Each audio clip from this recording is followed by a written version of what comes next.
वहाँ पर अवैध प्लाटिंग हो रही है, टुकड़े में जमीन बिक्री हो रही है, इस प्रकार से शिकायत थी। भैया ये मेरे हिसाब से कोई मामला नहीं है। ये कैसा आ रहा है कैसा नहीं आ रहा है मेरे को समझ में नहीं आ रहा है। 1974 से स्मृति देवी सिंह के नाम में है और 2017 से इसकी जो जमीन की बिक्री प्रारंभ है।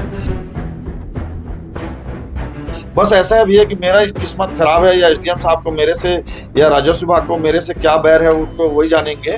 खैरागढ़ के उस मौके पर है जो राजनांदगांव कवर्धा मार्ग है और मेरे पीछे जो आप जमीन देख रहे हैं ये लगातार सुर्खियों में है। अवैध प्लाटिंग को लेकर के इन दिनों शहर में चर्चा में है और बता दें कि ये प्लाट जो है लगभग 22 टुकड़ों में यहाँ पे अलग अलग हिस्सों में इस प्लाट को बेचा गया है और लगभग 1974 से जिनका नाम था और उनके बाद 2016 से इस प्लाट की बिक्री शुरू होती है और उसके बाद लगभग 18 लोगों को ये प्लाट बिक्री हुई और जिनका काम निर्बाध गति से चलते रहता है। लेकिन 18 के बाद 19वां नंबर जैसे ही आता है और वैसे ही उस प्लाट की बिक्री को अवैध बता दिया जाता है, उसका नामांतरण नहीं होता, बल्कि उसके पहले जितना प्लाट बिका 18 प्लाट जो बिका है वो निर्बाध गति से उसमें काम चलते हैं। भैया ये मेरे हिसाब से कोई मामला नहीं है। ये कैसा आ रहा है कैसा नहीं आ रहा है मेरे को समझ में नहीं आ रहा है।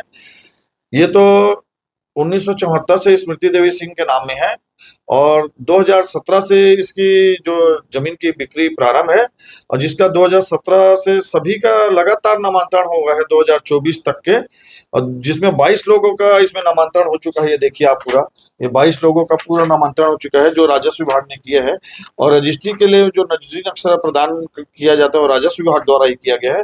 बस ऐसा है भैया कि मेरा किस्मत खराब है या एसडीएम साहब को मेरे से या राजस्व विभाग को मेरे से क्या बैर है उनको वही जानेंगे। जो मेरा जैसे रजिस्ट्री हुआ और मैंने नामांतरण की कागज लगाया तो आज तक से मेरा नामांतरण नहीं हो पा रहा है और क्या क्या कारण है क्यों नहीं कर पा रहे हैं।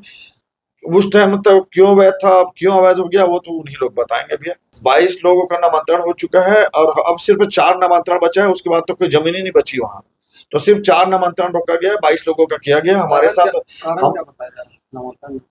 हमको तो ऐसा जो हमने नजूल ऑफिस में अपना नामांतरण का कागज लगाया तो उन्होंने ये बताया कि इसके लिए नगर पालिका में शायद उन लोग कुछ कागज भेजे हैं, वहाँ कागज वहां से रुका हुआ है, वहां से मतलब जो भी है उसका विधिवत जानकारी नगर पालिका से नहीं आई है और उन्होंने क्या कागज भेजा है क्या नहीं भेजा है मेरे को जानकारी नहीं है। वहां से कागज आएगा तभी हम लोग नामांतरण कर पाएंगे बोलते हैं। उस समय एक शिकायत आवेदन नितिन भांडेकर पत्रकार के माध्यम से लगाया गया था। उसमें जो है उसमें अवैध प्लाटिंग हो रहा है करके शिकायत की गई थी। विराट ग्राम नगर निवेश के अनुमोदन के जो है वहाँ पर अवैध प्लाटिंग हो रही है, टुकड़े में जमीन बिक्री हो रही है, इस प्रकार से शिकायत थी।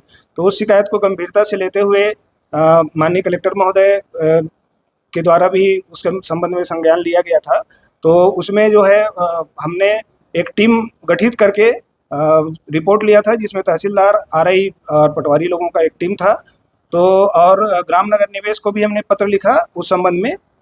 तो जो प्रतिवेदन प्राप्त हुआ जो आरआई और पटवारी के तहसीलदार का जो टीम था उसमें ये बताया कि जो है 22 टुकड़े में यहाँ पर जो है विभक्त हुआ है जमीन और अवैध प्लाटिंग प्रदर्शित होता है करके ये उनने रिपोर्ट दिया था। और उसके बाद जो ग्राम नगर निवेश से जो रिपोर्ट आया उसमें भी बताया गया था कि बिना प्रॉपर लेआउट के जो है कहना चाहिए वहाँ पर जो है कार्य हुआ है ऐसा करके कि उसमें कोई अनुमोदन नहीं लिया गया है ऐसा करके ग्राम नगर निवेश से जो है प्रतिवेदन प्राप्त हुआ था। तो उसके बाद जो है दोनों रिपोर्ट को हमने संकलित करते हुए नजूल शाखा को, कलेक्टर महोदय नजूल शाखा को जो है प्रतिवेदन भेजा था कि जो है ये जो अवैध प्लाटिंग प्रदर्शित हो रही है इसमें कार्रवाई किया जाना चाहिए, इस प्रकार से जो है रिपोर्ट भेजा गया था। देख रहा हूँ कि बड़ी बिल्डिंग्स बन चुकी हैं और लगातार लोगों का काम चल रहा है, कुछ घर बन चुके हैं, लेकिन ऐसे में प्रशासन पर यह सवाल खड़ा होता है कि 18 लोगों का काम निर्बाध गति से चलता है और 19वें नंबर का प्लाट जैसे ही आता है तो वो आखिर अवैध कैसे हो जाता है, जबकि नियमानुसार रजिस्ट्री कर दी गई। रजिस्ट्री के बाद जब नामांतरण की बात आती है तो उस विभाग में ये कहा जाता है कि यह जमीन जो है नामांतरण नहीं हो सकता, जिसके लिए पालिका को लेटर लिखा गया है कि यह आगे की कार्रवाई के लिए लेटर लिखा गया है। ऐसे में प्रशासन पर यह सवाल खड़े होता है कि बाकी की ज़मीनें जब वैध रही हैं तो आगे की ज़मीन अवैध कैसे हो गई। आखिर यह सवाल लाजमी है कि सारे काम निर्बाध गति से चलते हैं तो अंतिम के काम पर आखिर यह रोक क्यों लगाई गई है।